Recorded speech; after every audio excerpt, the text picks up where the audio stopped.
Hi friends welcome to Odia study technique. देखो friends आपण मानकर आज वैकेंसी रही कटक सेंट्रल कोऑपरेटिव बैंक रे नियुक्ति रहिबो जो थी कि आपण मानकर केते कोन डिटेल्स रे मु जणेबी वैकेंसी रिलेटेड एज केते रही एप्लिकेशन फी केमिति अप्लाई करेंगे लास्ट डेट केबे समस्त किसी डिटेल्स में आपण मानक ये वीडियो माध्यम जणेबी। ता पूर्व वीडियो को जदि आपण माने लाइक करना चैनल को सब्सक्राइब करने एवं वीडियो भल लगे लाइक करेंगे एवं थरे लेखा सांग मानू शेयर करने। यहाँ समाज पेपर 13 तारिख मार्च मसरे यहाँ आपण मानकर पब्लिश होता जोटा कि कटक सेंट्रल कोऑपरेटिव बैंक रे आपण मानकर नियुक्ति रहिबो। यहाँ आपण मानक ये जगह देखो लिखाई आपण मानकर कौन ए रही वैकेंसी कटक तरफ सपोर्ट स्टाफ पदवी जोटा कि सपोर्ट स्टाफ पदवी आपण मानकु एथिरे मिलिबो जो थर वैकेंसी पदवी पूरण संख्या रही 69 बा 69टी वैकेंसी एथिरे आपण मानक पई रही। ता सहित एससी पिलांक पई 11टा वैकेंसी, एसटी पिलांक पई 16टा वैकेंसी, एससी बीसी पई 8टा एवं ऑन रिजर्व बा यूआर कैटेगरी को पई 34टा वैकेंसी टोटल मिसी के आपण मानक रहला 69 गोटी वैकेंसी। एथिरे आपण मानकर मध्ये ओमेन को पई रही 23टा एवं आपण मानकर वैकेंसी रिजर्व फॉर पीएच को पई रही आपण मानकर 2टा vacancy reserve for sports person पई एठी कोनोसी भी वैकेंसी नाही 23टा केवल आपण मानकर गला पर वैकेंसी ओमेन को पई बाकी जोरा 69 रु 23 गला पर बाकी जतियो पोस्ट रहला से सब मेन पिला बा मेल को पई। तापर नेक्स्ट आपण मानक एठी कोन रहला सर्वनिम्न माने आपण शिक्षागत योग्यता बा क्वालिफिकेशन कोन रही 10म श्रेणी उत्तीर्ण होगा सहित ओडिया भाषा रे अति कम रे 7म श्रेणी पास करिथिबा आवश्यक। आपण मिनिमम 10th पास करिथिबे 10th पास करथिबे ता सहित आपण माने 7म पर्यंत जे कोनोसी ओडिया लैंग्वेज रे आपण मानकर पास करिथिबा दरकार। तो तापर मासिक वेतन एटी केते रही ना उक्त सपोर्ट स्टाफ पदवी रे निम्नलिखित मासिक वेतन हार रही 16,600 टंका रु 52,400 टंका पर्यंत आपण मानकु मासिक सैलरी मिलिबो। तो बहुत बड़ सैलरी आपण मानक पई मध्य रही जोटा कि आपण मानकर या सहित बैंक कर्मचारी मानक मिलुवा अन्य सुविधा मध्य आपण मानक रहिबो दरमा रहिबो ता सहित अन्य सुविधा जहाँ सब रहे बैंक रे ता मध्य आपण मानक रहिबो।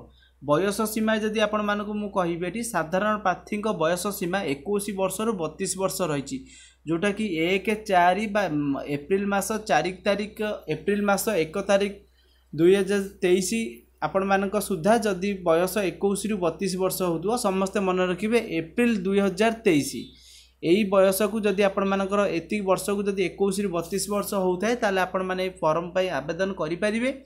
पुनश्च लिखाई तफसलभुक्त जाति जनजाति एक्स सर्विसमैन महिला एससीबीसी प्रार्थी मानक पई क्षेत्र में बयस सीमा 5 वर्ष रही जदि आपण माने एससीबीसी आउ किंबा रहिले एससी एसटी किंबा एक्स सर्विसमैन पीडब्ल्यूडी कैंडिडेट ताहले आपण मानकु 5 वर्षर एज रिलैक्सेशन रहिबो।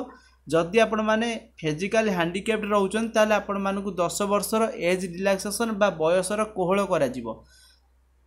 साधारण योग्यता कौन रही जड़े भारतीय नागरिक होइतिबे विवाहित होइतिबे किंबा विवाहिता प्रार्थी होइतिबे प्रार्थींकर गोटे रु अधिक स्वामी बा स्त्री होई नथिबो। जदि आपण माने पुरुष होउछन ताले गोटे स्त्री होइतिबो जदि आपण महिला होउछन ताले आपणकर गोटे स्वामी होइतिले ताले आपण माने फॉर्म पई आवेदन करि परिबे।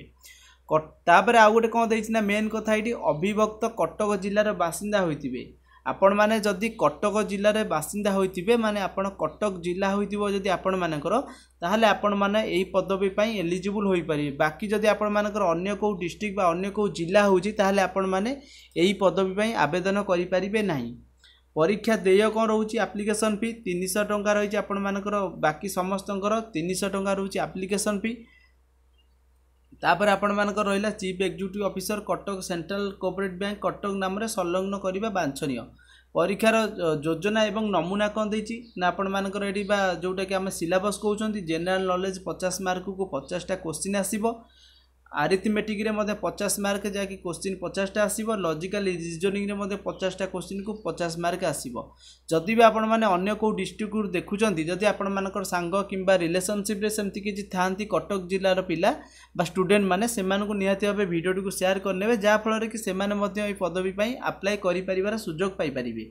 तापर एठी कोन जे प्रमाण पत्र अविकल नकल रजिस्टर पोस्ट स्पीड रे आपण माने फॉर्म पकेबे जोटा कि 14 तारिख रो आपण माने एई ठिकाना रे जोटा कि 14 एप्रिल तारिख रे 14 14 एप्रिल 2024 यही तारीख भितर आपण माने पोस्ट रजिस्टर पोस्ट किंबा स्पीड पोस्ट आपण माने कौन करिवे ना एटा को अप्लाई करि परिबे। ता सहित आपण मानकर एटा ठिकानाटा देछि जोटा कि स्पीड पोस्ट किंबा रजिस्टर पोस्ट अप्लाई करिवे।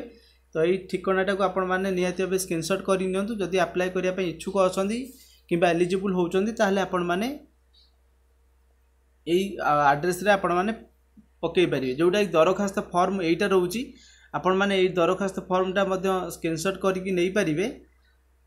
ये दरखास्त फॉर्म रे आपण मानकर जहाँ भी किसी सर्टिफिकेट बा डॉक्यूमेंट अच्छी तो आपण माने हार्ड कॉपी बाहर करिकि सेतिरे ऐड करिकि स्पीड पोस्ट किंबा रजिस्टर पोस्ट करि परिबे। जदि वीडियोटी भल लागितो लाइक करी सांग मानु शेयर कर देबे।